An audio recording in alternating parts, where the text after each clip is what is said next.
ఒక చిన్న పచ్చని గ్రామంలో రాజు అనే అబ్బాయి, మీనా అనే అమ్మాయి ఉండేవారు. వారు చిన్నప్పటినుండి మంచి స్నేహితులు. ప్రతిరోజూ వారు కలిసి పాఠశాలకు వెళ్లేవారు. పాఠశాల అయిపోయిన తర్వాత వారు గ్రామం దగ్గర ఉన్న నది వద్దకి వెళ్లి ఆడుకునేవారు. ఒకరోజు సాయంత్రం మీనా నది దగ్గర ఇసుకలో ఏదో మెరిసే వస్తువు చూసింది. ఆమె వెంటనే రాజుని పిలిచింది. ఇద్దరూ కలిసి ఇసుకను తవ్వడం ప్రారంభించారు. కొద్దిసేపటికి ఒక పాత చిన్న కలపపెట్టె కనిపించింది.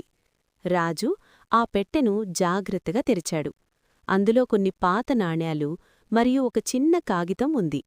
ఆ కాగితంలో ఇలా రాసి ఉంది: ఈ నాణేలు గ్రామ ప్రజల కోసం మంచి పని చేయడానికి ఉపయోగించాలి. రాజు మరియు మీనా ఆ పెట్టెను గ్రామ పెద్దలకి ఇచ్చారు.